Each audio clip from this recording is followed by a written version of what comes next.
Alors, bonjour à tous et bienvenue dans MDR, le podcast qui vous accompagne dans votre projet de recherche.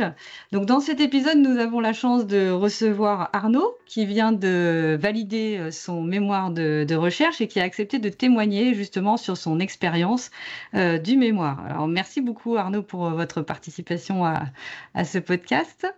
Je Euh, vous en prie, c'est euh, avec plaisir. Est-ce que pour commencer, vous pouvez peut-être vous présenter brièvement, expliquer votre parcours et comment vous en êtes arrivé à faire un mémoire de recherche? Bonjour, chers camarades, chers téléspectateurs, voilà. Il y a quelques semaines encore, j'étais assis à votre place. Donc, moi, c'est Tariq Atioumina Arnold Jordan et initialement, j'ai un bachelor en télécommunication obtenu à l'École nationale supérieure des postes et télécoms au Cameroun. Puis, je suis allé du côté de la Tunisie où j'ai intégré une école d'ingénierie.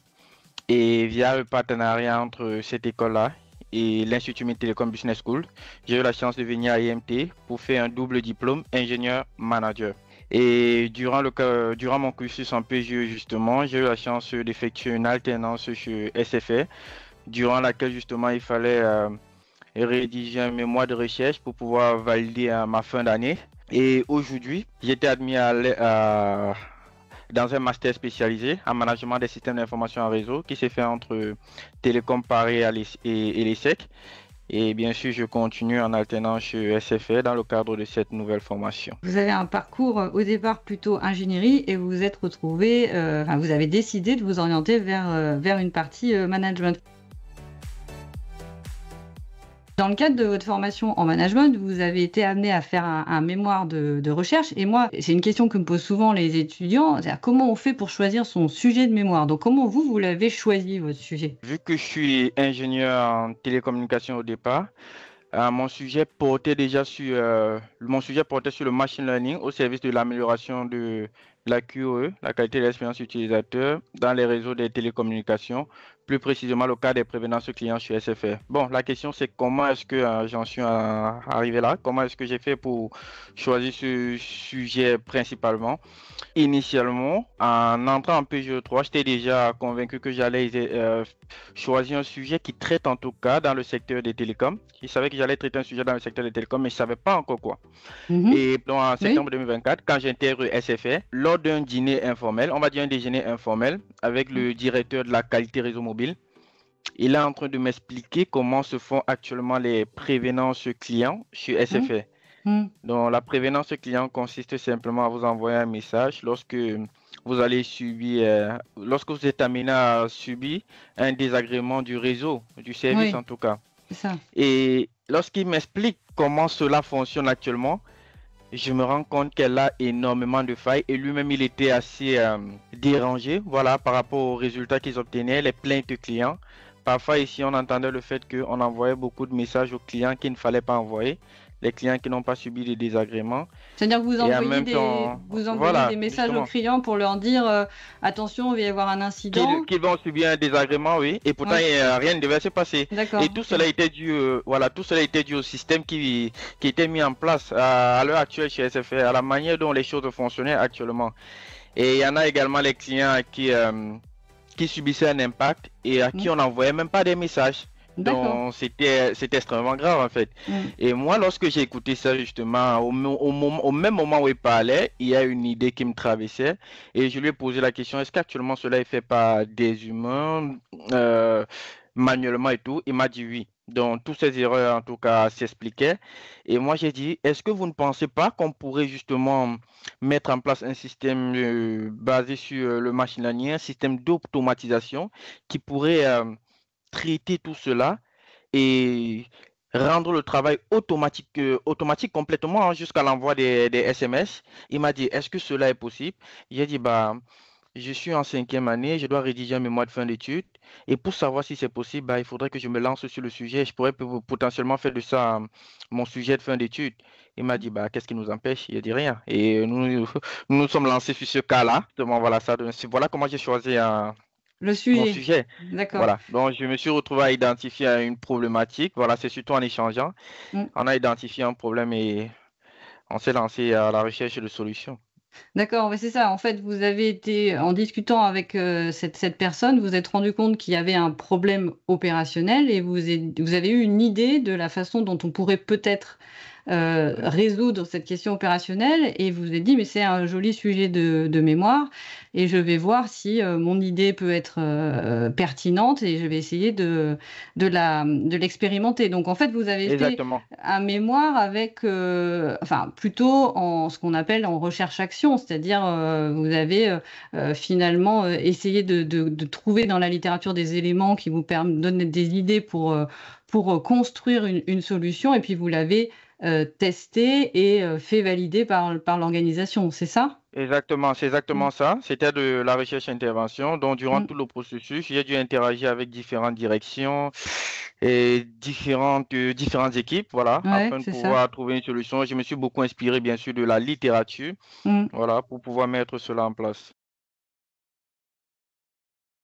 Et alors, dans le cadre de ce travail, quelles ont été les principales difficultés que vous avez rencontrées pour votre mémoire, là, vraiment? Il y a eu des difficultés déjà sur le plan académique et Mm. sur le plan technique, parce que comme Mm. vous l'avez compris, c'est de la recherche et intervention, il fallait aussi développer une solution.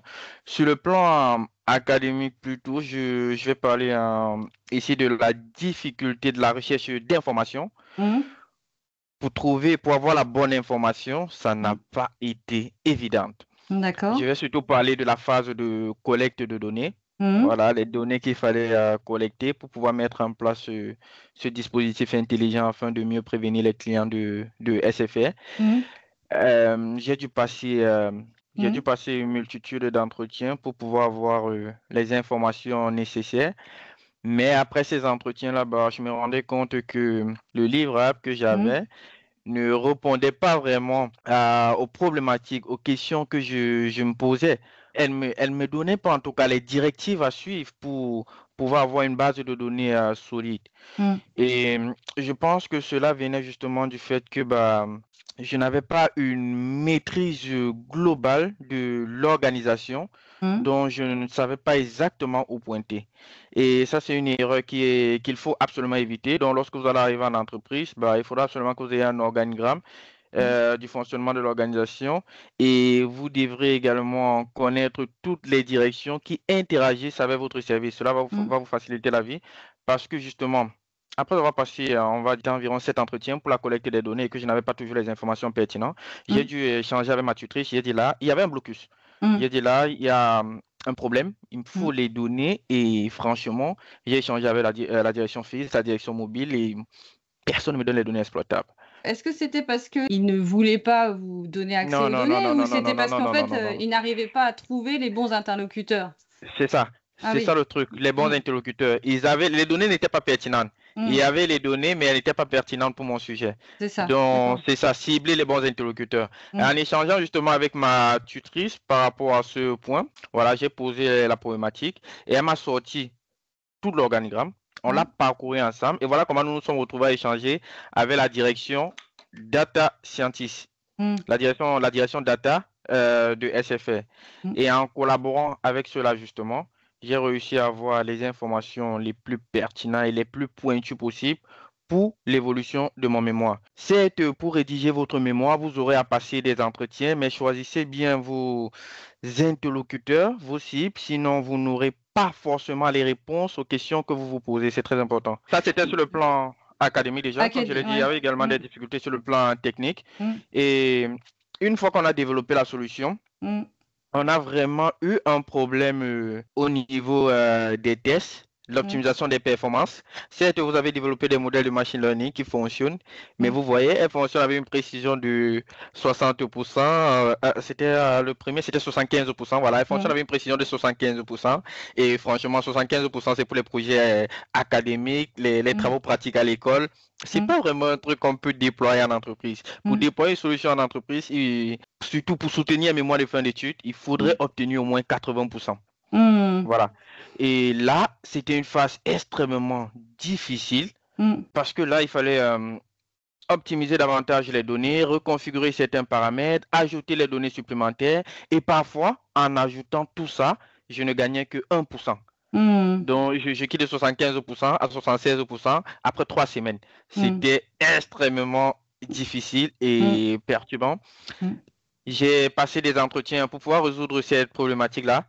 J'ai passé des entretiens avec des data scientists mm, qui ont des compétences bien plus pointues mm, et qui ont ce qu'on appelle des compétences tacites, vraiment. Ils savent mm, où il faut toucher mm, pour, pour changer quelque chose. Voilà. mm. Ils ont de l'expérience dans le domaine, on va dire ça. Et ces data scientists n'étaient pas forcément des collaborateurs de SFR. D'accord. Voilà, j'ai dû passer, vous voyez, là, je suis vraiment sorti de mon périmètre pour pouvoir avoir des solutions. J'ai échangé avec un data scientist qui est là chez Ericsson. Et lorsque nous sommes entrés justement dans les paramètres de mes modèles, vous voyez, il est à partir de son expérience, c'est quelqu'un qui exerce depuis. Mm, Il a dit, mets tel paramètre à 70, mets tel mm. paramètre à 0,25, change telle couche. Et je vois comment je quitte de 76% à 80% sans toucher les données. Et par la suite, justement, avec ma tutrice, on a réussi à avoir des données supplémentaires qu'on Mm, a optimisées, qui nous a permis d'optimiser les modèles. Et finalement, on a réussi à avoir 86%. mm. Et d'ailleurs, aujourd'hui, nous sommes en phase d'industrialisation. Donc là, c'est déjà hors mémoire, bien sûr. Nous sommes en Mm. phase d'industrialisation Ouais, c'est et ça. l'objectif, Ouais. c'est d'améliorer davantage. Mm, Donc, ça a été, ce sont les deux difficultés que j'ai rencontrées. La mm, première, c'était trouver les bons interlocuteurs pour pouvoir avoir les bonnes données, pour pouvoir faire la bonne collecte, pour pouvoir avoir des réponses les plus précises possibles aux questions que je me posais. Après le diagnostic initial, bien sûr. Et la deuxième problématique n'a pas été dans le développement des modèles parce que ça, ce sont des compétences techniques. mm, Et forcément, vous les avez. Maintenant, c'était l'optimisation de ces modèles-là pour avoir des mm, résultats exploitables. Ça a mm. été une véritable problématique. Dans votre cas, vous avez fait un mémoire qui était très ambitieux, que tous les étudiants ne font pas ça, c'est-à-dire à chercher à la fois à résoudre une question académique et en même temps à développer un modèle opérationnel, dans votre cas, vraiment un modèle de machine learning. Tout le monde ne fait pas ça, vous êtes retrouvé dans un contexte qui vous a permis de le faire, mais c'est vrai que c'était très compliqué. Voilà, donc vous avez rencontré des difficultés qui sont aussi liées à la spécificité de votre sujet. Et une question que je voulais vous poser aussi, vous n'avez pas rencontré de difficultés particulières au moment de structurer votre travail, pour la rédaction, pour présenter en fait un peu les choses à vos tuteurs académiques? Comment vous vous y êtes pris pour faire ça? J'ai dû m'inspirer des anciens mémoires que nous avons reçus déjà de l'école. Mhm, Franchement, c'est très important. mhm, Parce que lorsque nous sommes arrivés à la première semaine, tout comme vous, en tout cas, pendant le cours que vous allez passer avec Madame Aurélie, on va mhm, vous remettre des anciens mémoires, les mémoires de ceux qui sont passés avant vous. Et ça m'a beaucoup aidé pour la structuration. C'est vrai que nous n'avions pas la même méthodologie de recherche, vu que moi, comme Madame Aurélie l'a dit, j'ai pris une recherche orientée action, donc c'était de la recherche intervention.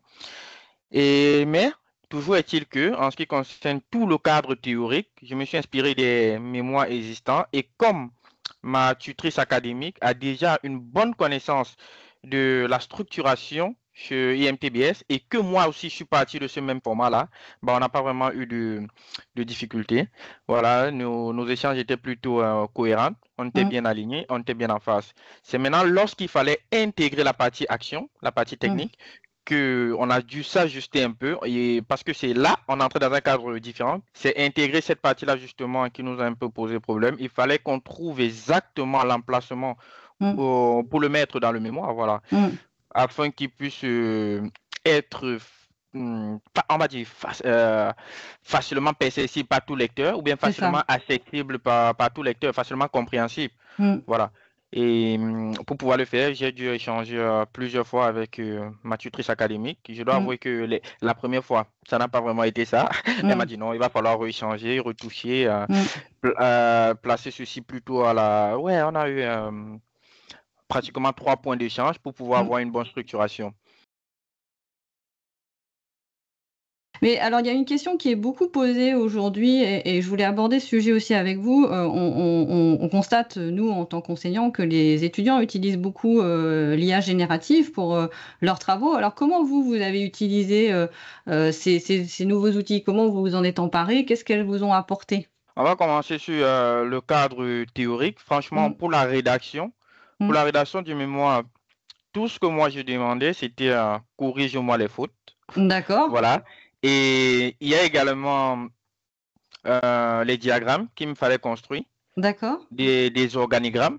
Mm, Certes, elles sont faisables, on peut les faire sur Word, mm, mais aujourd'hui, justement, avec l'IA, vous voyez, ce sont des trucs qui sont générés assez facilement. Tu donnes juste mm, correctement, tu construis juste un bon, avec les IA génératives, tu construis mm, juste un prompt correct mm, qui décrit bien ton diagramme. mm, Dans mon mémoire, par exemple, pour mettre l'architecture de la recherche-action, la mm. recherche-intervention, bah, j'ai dû utiliser justement des IA génératifs qui m'a construit un organigramme qui décrit tout le processus de la recherche-action que j'ai D'accord. utilisé comme figure dans mon mémoire. Donc Mm, ça, c'est l'un des cas d'usage que j'ai eu à faire. mm. Et le cas d'usage, on va dire à 90%, c'était surtout la correction des fautes dans le mémoire. Très Voilà, ouais. pratique. Pour, Ouais, pour rendre un mémoire cohérent, sans faute, j'ai dû ouais. l'utiliser de cette manière-là. Donc ça, c'est dans le cadre théorique. Mm, Maintenant, dans le cadre du développement de ma solution, voilà, une fois que moi j'ai fini, parce qu'aujourd'hui on est à ce qu'on appelle, en tout cas, pour coder, avoir beaucoup de lignes de code aussi, c'est ouais. plus ce qu'il y a de, c'est pas ce qu'il y a de plus efficace Mm, et ça consomme énormément en tout cas des ressources. mm, Donc du coup, une fois que j'ai développé ma ligne de code, mon code, mm, pour un modèle par exemple, et qu'elle fait exactement ce dont j'ai besoin, ce pourquoi je l'ai construit. Voilà, je demande à l'IA génératif de me reconstruire ce modèle mm. en l'optimisant, donc de manière D'accord. plus efficace.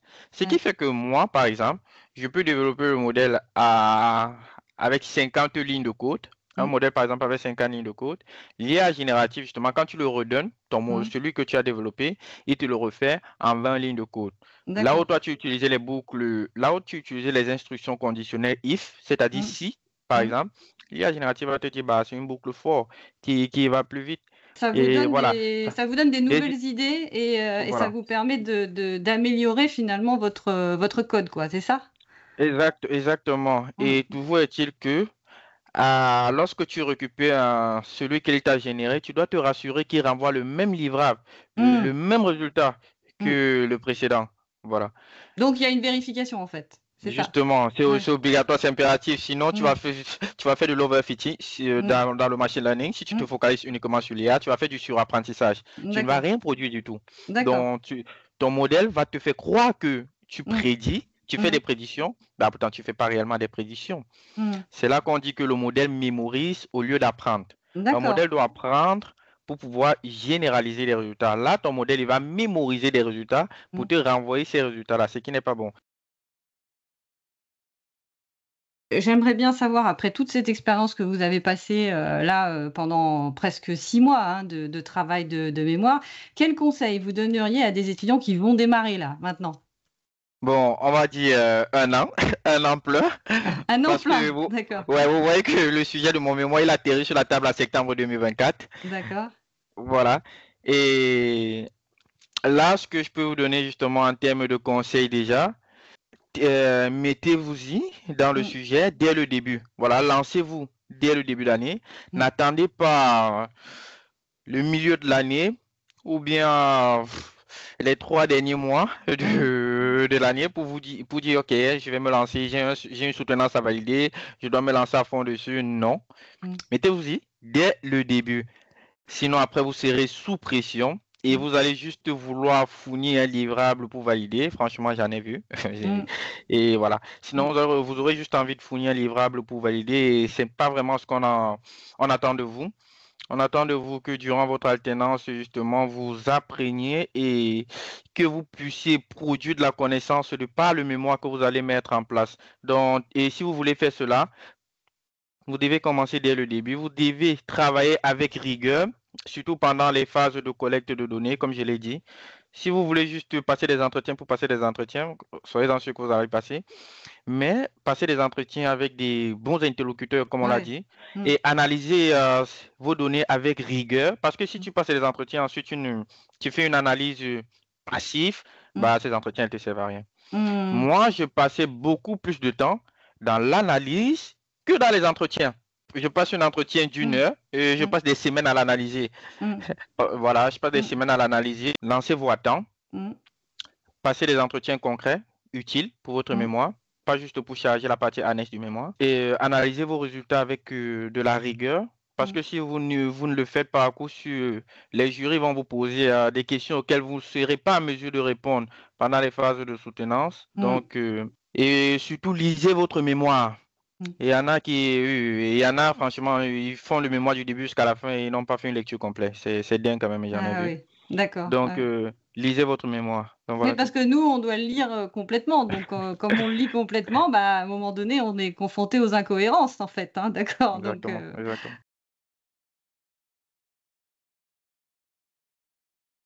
à la fin de cette expérience, finalement, là, maintenant, vous avez soutenu, vous avez validé, etc. Et qu'est-ce que vous tirez de cette expérience un peu particulière du mémoire de recherche? Mais on va parler déjà de ce que j'ai tiré personnellement. Je pense que je me suis beaucoup amélioré dans le relationnel. La recherche d'informations, franchement, c'est une aptitude que j'ai particulièrement développée cette année. J'ai compris que c'est comme ça que les organisations fonctionnent. Vous l'avez compris, avant, j'étais dans le domaine de l'ingénierie. Donc, je vous garantis que mon travail, c'était développe une solution, développe tel truc. Allez, tu as toutes les ressources à ta disposition, tu fais ce que tu as fait et tu construis le logiciel, ça marche. D'accord. Là, c'était un mémoire de recherche. Il fallait que j'interagisse avec. C'était pas un PFE où il faut juste développer une solution et tout. Il fallait que j'interagisse avec différentes équipes de différentes directions, les équipes de Lyon, les équipes de Paris, les équipes d'Aix-en-Provence. Et là, en termes de relationnel, justement, il fallait que je parte vers les gens, je demande l'information, j'échange avec des gens que je n'ai jamais vus, que je n'ai jamais rencontrés. Voilà. Et je pense que de ce côté-là, je me suis énormément amélioré, surtout que et je me suis rendu compte que c'est comme ça que on va dire les entreprises fonctionnent. Oui, tout voilà. à fait. Ouais. Parce que justement, avant, je me disais, OK, tu restes dans ton coin, tu développes ta solution, on l'utilise, c'est tant mieux, on l'utilise pas. Franchement, côté relationnel, je suis content parce que de par ce mémoire, on peut dire qu'aujourd'hui, j'ai une meilleure vision de l'entreprise. Comme je vous l'ai dit, je continue avec eux. J'ai une meilleure vision de l'entreprise. Je connais plusieurs personnes dans l'entreprise parce que j'ai eu à échanger avec eux à un moment. Maintenant, en ce qui concerne la reconnaissance, justement, il y a un concours qui nous a été présenté par Madame Aurélie. Je suppose que ça sera également le vôtre. Ce concours évalue justement les meilleures mémoires dans le domaine de l'intelligence artificielle et la transformation numérique pour ceux qui auront à rédiger des mémoires dans cette thématique-là. Voilà. Et lors de l'évaluation de ce concours, en tout cas pour cette année, je faisais partie des 5 lauréats. Donc, des 5 lauréats retenus. Et c'est un concours national qui est organisé par Data Management et IAM. Donc, franchement, ça, c'est une reconnaissance personnelle que j'apprécie énormément, qui vient récompenser justement toutes ces périodes du labeur que j'ai dû expliquer au début et que vous avez compris. Ça n'a pas été facile. Voilà. Et au sein de l'entreprise également, cela a été diffusé dans l'intranet. Ah, Et super. Félicitations. J'ai reçu, merci beaucoup. J'ai reçu justement des félicitations de plusieurs collaborateurs, ceux avec qui j'ai eu à interagir pendant les phases d'entretien. Ils étaient très contents. Ouais, ils m'ont tous recontacté et tout pour me féliciter, déjà que je leur avais annoncé comment s'est passée la soutenance et tout ça. Et surtout, j'ai été félicité par le directeur exécutif réseau. C'est un individu qu'on ne voit pas souvent. Voilà. Et quand on reçoit un mail de lui, à coup sûr, on est content. Surtout quand c'est un mail positif. Donc, franchement, là, en termes de reconnaissance, je suis très satisfait. Et justement, ce travail a encouragé SFR à vouloir poursuivre avec moi. Donc, on va continuer ensemble. Et je suis très content. Je suis très content sur ce point-là. Franchement, il y a une véritable reconnaissance qui a été mise en jeu. Et en plus, ce mémoire a été recommandé, je crois bien, pour le prix de la Fondation Mines Télécom. Voilà, félicitations. Il faut quand même expliquer. Vous avez candidaté à ce prix à la fin de votre mémoire, hein, c'est ça. Donc ça s'est pas fait automatiquement et vous avez été sélectionné. Donc oui, enfin c'est un grand plaisir de voir que vous êtes reconnu aussi par la communauté académique et que vous allez aussi être reconnu par l'entreprise Salesforce puisque vous avez le prix qui va vous être remis par cette entreprise. Donc félicitations à vous, Arnaud, c'est vraiment une très belle réussite.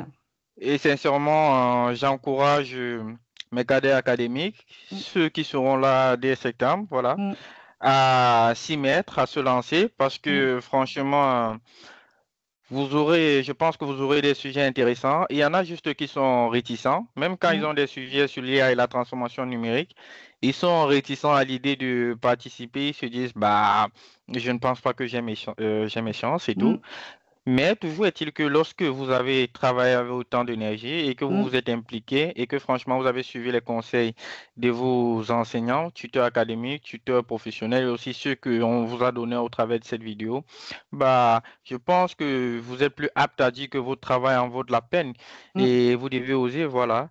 mm, Si ça passe, c'est tant mieux. Voilà, mm. parce que franchement, c'est une véritable reconnaissance, même au sein de l'entreprise où vous y êtes, le travail sera reconnu. Si ça passe, c'est tant mieux. Et si ça ne passe pas, vous allez dire, bah, vous avez fait de votre mieux. Mm. Et vous avez quand même eu le courage de postuler déjà. C'est bien. Vous avez fait bien plus que certains d'autres. Donc, n'ayez Mm. pas peur. Et parce que je vous le dis, hein, certains de mes camarades, je pense qu'ils avaient des sujets qui auraient pu, qui je pense qu'ils en avaient de la capacité, Ah mais oui, oui, oui. ils ont Mm, été réticents. mm. Et j'aimerais pas que ce soit votre cas. Voilà.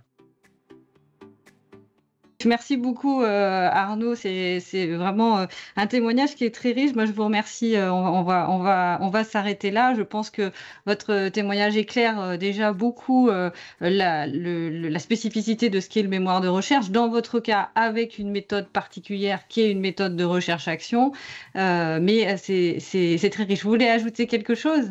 Ouais, je vais ajouter quelque chose et je pense que c'est le plus important. Comment Ouais. ça peut m'échapper? Il y a un petit livre qui vous sera remis justement pendant votre cours avec Madame Aurélie. Et ce livre-là est carrément devenu mon bouquet de poche. Ça veut dire que quand je prenais le RR, j'étais en train de le lire. Ah, je vous assure. Parce il faut bien rédiger un mémoire. Pour rédiger un mémoire, il faut savoir comment s'y prendre. Certes, on va s'inspirer des anciens mémoires, mais il faut aussi penser à faire mieux. Si tu veux faire mieux que les anciens mémoires, bah, il faut que tu saches comment on rédige un mémoire de recherche. Mm, Et justement, il y a ce petit livre-là que vous nous avez remis. mm, Sincèrement, je vous remercie. mm, Je l'ai lu d'ailleurs du début jusqu'à la fin mm, et à plusieurs reprises. C'est-à-dire même quand j'avais fini, quand j'arrivais sur une autre partie de mon mémoire, comme par exemple l'état de l'art, je dis, ok, Madame Aurélie, comment est-ce qu'elle a abordé l'état de l'art déjà dans son livre? mm. Et je pars regarder à nouveau. Il y a également des podcasts qui sont sur YouTube. Ces podcasts justement détaillent en tout cas chaque partie du livre.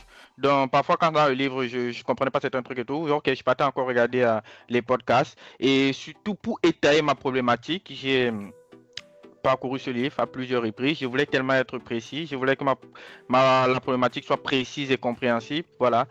Et j'ai lu ce livre, le cas Ironman aussi. Mm, Je l'ai relu le cas Ironman au tout début là et tout.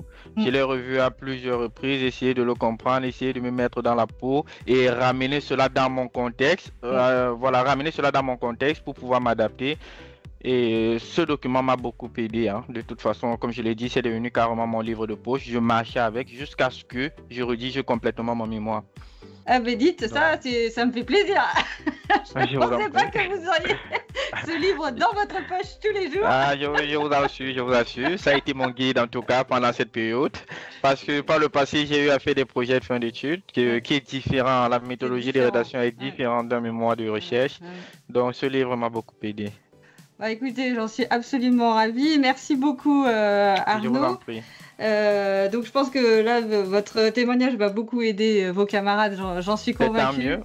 C'est tant Et mieux, c'est l'objectif. bah, écoutez, en tout cas, moi je vous souhaite plein de bonnes choses pour la suite. Et puis de notre côté, on va s'arrêter là pour cet épisode. Moi je remercie tous ceux qui ont écouté cet épisode. Donc sachez que Mémoire de recherche MDR est disponible sur YouTube, comme Arnaud le disait, sur Spotify également, sur Instagram. Et puis si ce podcast vous intéresse, n'hésitez pas à le partager avec tous les étudiants qui sont justement en situation de faire le mémoire, à le liker, à vous abonner et à le diffuser largement. C'est fait pour ça. Merci beaucoup, merci Arnaud. Et puis Je vous en prie. à très bientôt. Au À revoir. très bientôt les amis. Au revoir.